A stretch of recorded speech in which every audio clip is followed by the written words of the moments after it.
Before starting off, this is a power level comparison of what we already have in the show by the end of the season, so I'm not counting what's possible to happen in the future. Starting off with Victor, I must say, he was the weakest in the show before the Hex Core upgrade, and he's still the weakest in the show after the Hex Core upgrade. Mostly because it seems like the Hex Core got mad at him and he cannot use his leg anymore, which is why he is the lowest on this list. Mel Medarda is an interesting character. I added a question mark mostly because I'm unsure about her future. We all know what happens at the end of the show, but there is this theory surrounding her character, and that is why I added her to this list. But like I said, I'm ranking the characters based on what we have seen in the show. I would rank her higher than the next two if I knew of any combat training received from her mother. Heimerdinger has two sides. On one side, he's 307 years old and extremely wise. On the other side, he doesn't want to act on his wiseness. So that is why he is this high on the list and also this low on the list. Singed.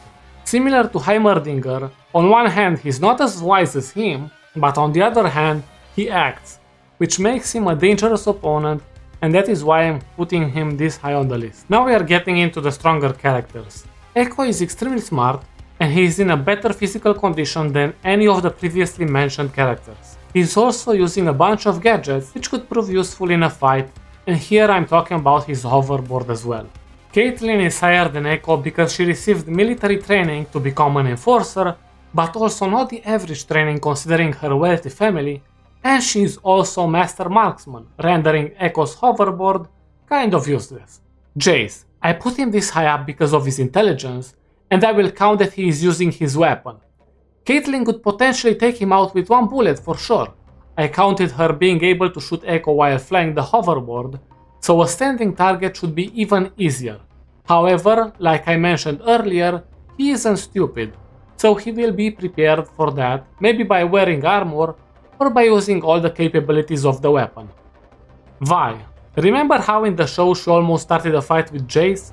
I must say that she would have mopped the floor with him and it's not even funny.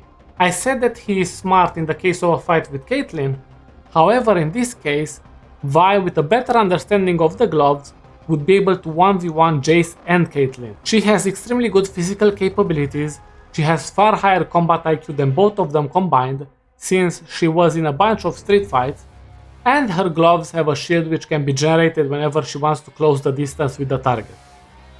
When it comes to Jinx, she is by far the strongest character in the show, and mostly because of the shimmer infused inside her body. From the weakest and the reason of failure in different missions, to the character who would be able to smoke anyone on this list at any point. Before the shimmer, she was considered smart enough to replicate the work of Victor and Jace, and she was strong enough to fight multiple firelights at the same time. All of this is cranked up to the max, plus 20 on shimmer. And we also can't forget the scene where she showcases her new abilities against Caitlyn, who is supposed to have extremely good reaction time. All in all, I would say that my list is perfect, and if you disagree with me, well, you are wrong. Thanks for watching, and consider subscribing to the channel if you want to see more. Goodbye!